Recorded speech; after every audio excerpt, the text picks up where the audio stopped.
כן, זה הבית אז, וזה עכשיו. איך היה הילדות במזור? כיף. לא היה כבישים, לא היו טלפונים, היינו כל היום ברחוב. נכון.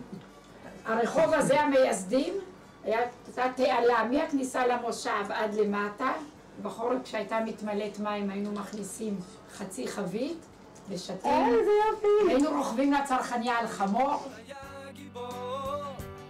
תל אביב הקטנה, חולות אדומים, ביאליק אחד. שני איזה שקמים, אנשים יפים. גידלתם כאן פרחים? כן, גידלנו, אנחנו מגדלי הפרחים הראשונים בארץ. איך גידלתם? כמעט את כל הפרחים. לנו ארץ זאת. כאן איפה שאתה רואה את הדשא, היו פעם רק יתושים וביצות. אמרו שפעם היה כאן חלום נהדר, אבל אם את עדיין מגדלת הפרחים, לא, אני נתתי את המשק לרפי, הוא הבן שלה. ורפי מגדל פרסמונים? רפי מגדל אפרסק ויצור. יו נפות. יו נפות.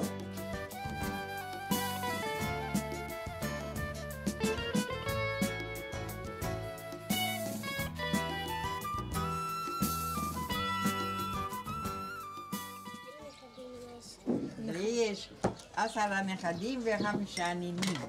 וואו. בצרפת, בדרום צרפת, בסין, וייטנאם, קמבודיה, הודו, ומרוקו, ויוון. באנגליה גם הייתי. התמונות שלנו שבאנו לבקר, וכתבנו לך לידית היקרה, תודה רבה מקרב לב על האירוח הקסום והנפלא. טוב, תודה רבה באמת. על תלמד תמר בחורות יפות, מכנסיים קצרים, והיה להם בשביל מה לקום בבוקר. כן, כי לנו מגדלים את כל הפלפלים. בשטח הזה פה, שמאחורי הבית? מאחורי הבית, והיו לנו גם שטחים מחוץ לבית. האם הילדים שלכם עדיין גרים במזור? היו 2 גרים פה. באיזה שנה באתם למשל? ב-61, נכון? 62. בדיוק עוד חודש זה 50 שנה. יפה. ואז אני מתעוררת. וואי, איזה חמודים אתם, איזה חמודים. גם לנו יש שחקנים, יש תמשים, יש תרנגולי הודו, יש חיות. יש פנימיות. ויש כלבה. עבדת במשק, נכון? בטח. תספרי לילדים במה עבדת. חלבו בידיים. היית חולבת בידיים. עם דליים. היה לנו גם לול של תרנגולים שמגדלים אותם ואוכלים, מה שאתם אוכלים מעוף. שולה, נכון שוורד ועינת היו התאומות הראשונות במזור? כן. אהבתם שהייתם תאומות. נכון שיש לך אחות תאומה, אז תמיד יש אחת שקצת מוותרת, נכון?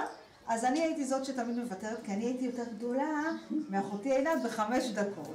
אומרים שהיה פה שמח לפני שנולדתי, והכל היה פשוט נפלא עד שהגעתי.